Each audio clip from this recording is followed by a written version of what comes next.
سلام كبراتن فتواتن بيتسب دعمت ميديا ازي دعمت ميديا ايو نمدفنا لايك شيرنا قبركم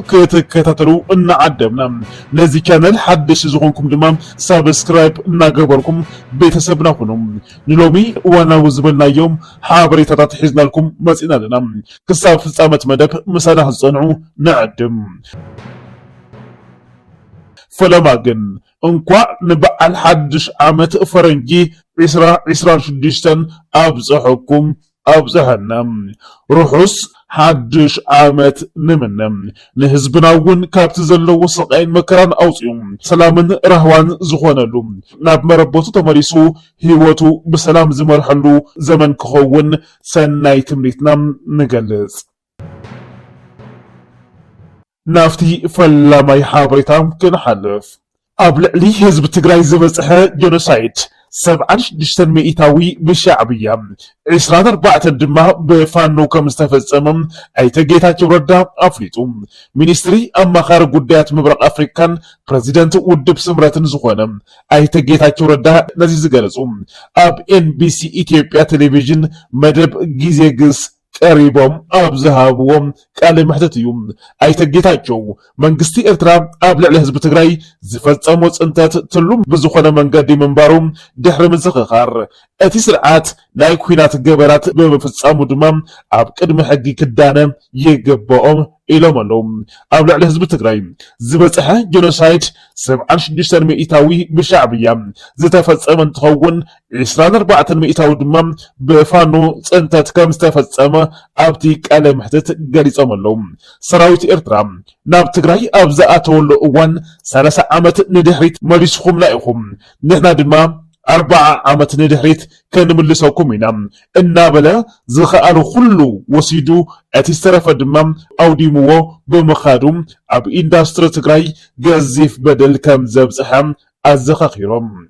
ገለ ተንተንቲ ፖለቲካ ናይቲ ጆኖሳይድ በዓል ዋና ዝኾነ መንግስቲ ኢትዮጵያ ካብ ተሓታትነት ሓራ ንምውፃእ ንመንግስቲ ኤርትራን ፋኖን ጥራሕ ጠቂሶም ኣይተ ጌታቸው ረዳ ንዝሃብዎ መብርሂ እናተቃወሙ ይርከቡ ብተወሳኺ ድማ ቅድሚ ሕዚ ምስ አልጀዚራ ኣብ ዝገበርዎ ቃለ መሕተት እቲ ጆኖሳይድ ቀደመ ሚኒስትር ኣብይ ኣሕመድ ከም ዝመርሕዎ ምግላጾም ዝዝከር ኮይኑ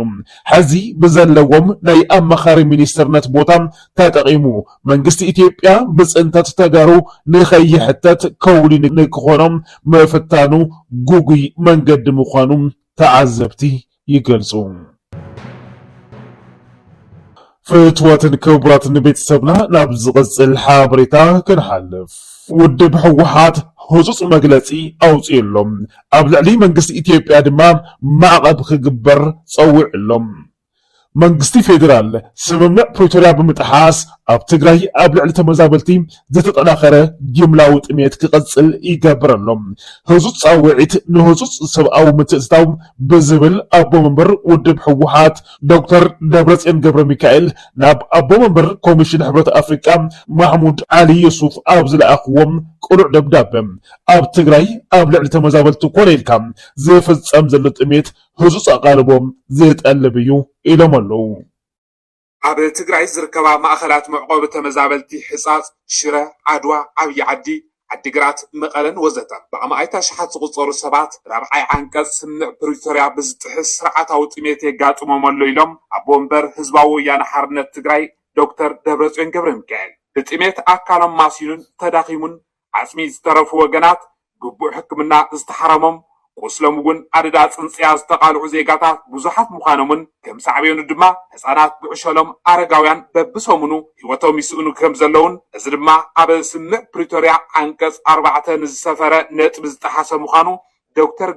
ዶክተር ደብረጽዮን ገብረ ሚካኤል ገሊጾም ሕዚ እውን መንግስቲ ፌደራል ንስምምዕ ፕሪቶሪያ ብምጥሓስ ኣብ ትግራይ ኣብ ልዕሊ ተመዛበልቲ ዝተጠናኸረ ጅምላዊ ጥሜት ክቕጽል ይገብር ከም ዘሎን ኣብ ክንዲ ህጹጽ ሓገዝ ዘቀላጥፍ ስራሕ ምስራሕ ናብ ሓቃውነት ዘይብሉ ክስታትን ፕሮፓጋንዳን ምእታው እቶም ኣቦ ወንበር ኣብሪሮም ዛጊት ትርጉም ዘለዎ ደገፍ ክገብር ዘይከኣለ ኮሚሽን ምሕደራ ስጋኣት ሓደጋ ፌደራል ስቃይ ተመዛበልቲ ብዝኸፍአ ኣብ ዘጋድዱ መግለጽታት ፕሮፓጋንዳ ኣድሂቡ ከም ዘሎን ስቃይ ወገናቶም ኣደንጊጽዎም حجز المجبر قبل انقص أصو نطفت محبر ميداون هزبهم حجز مجبرهم كم جبن تقصيرو كفرارحو من كشقرو من ترايلهم دكتور دبرتين قبل مكال اتميت نستقل وجنات نبتقاف حجز تأخاخو تيك توكرات بمفرح نقدات اتميت لهم زعكوو ب10 مليون زغط صربر ناب حساب منقص فيدرال كأتوو تجديدهم يوم كبلو كم أبنت تقيسهم اتوما بومبر مسرت سمعنت بريتوريا نمبر بتوم كملس زقبهم لعلي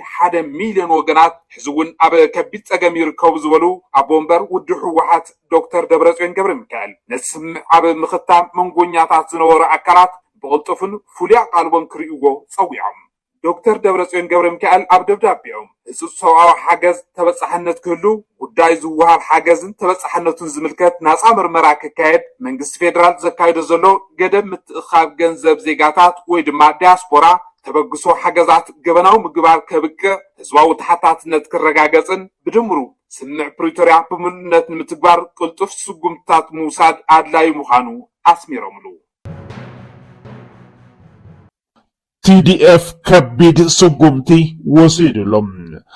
قدام والدبا مسيخم تسالمو تدمم تباهلولهم نبزوح عمتات عبكوابي تكزن والدبان مشيقهم أرقراو النابلم هزبنان تريتنان مأتون موزون أسينوهم زنابرا شفتم بوحلول مريحينات أرمع 10 شوعاتن بتساطفو أولاتن تسألاريكم أبزحج وان نحبرة السبقة بوتام كفتي كوينولهم أولات أرمي 10 شوعاتون قدام والدبا برحق كوينكم ترئيو زنابركم هزبنا متيخم بسلام تساليمكم كتملسوكم تخلوم بحلافنة يصوعكم اللوم كابزي بمغزال اتي أدلاي زبهال متعرراي المام تغير اللوم أبالاتن أمرارحان أرمي 10 شوعاتم أمرارحان أرمي 10 شوعاتم أبلعلي هزب معراب زبس أحزل سقاي دك أسكالينا كأسينا كنبر أي كألنا هزبنا أب قربا غزي ناب مربوتو كمن ملسون زجمرنا يوس سوغمي نقدميت حاد سوغمي أتناخيرنا كم نقصللو كنغلص نفاتو كبلوون وسيخم غليصوم اللوم أجيخا هزبي قصالي ناب مربت كتملسون لأوان قربا يدومام تباهلولهم TDF كم والدبا ناب حمراك خونينام نمنم هزبنا أب 25 ندعلي 5 عامتات أب كبيد سقاين مكران إننا نبرزن لخينم حزي أبز حدش عامت فرنجيجن مالت 26 رهوان كسانة زرخبولم هزبنا ناب بربوتو زملسن لك خون سناي تمنيتنا يوم بخالق زينم منقستي إثيوبيا هزب تግራይ ንልዕሊ 5 ዓመታት ካብ መረበቱ ተመዛቢሎም ኣብ ሕሱም ናብራ ክነብር ዝፈረደ እዩ ህዝብ ትግራይ TDF ኮነ ግዛዊ ምምሕዳር ትግራይ ህዝብና ዝመለሰሉ መንገዲ ኣብ ምንዳይ ይርከቡ ብፍላይ ድማ TDF ልዕሊ ኩሉ ዝቃለሰሉ ዕላማ ህዝቡ ንምድሓን ስለ ዝኾነ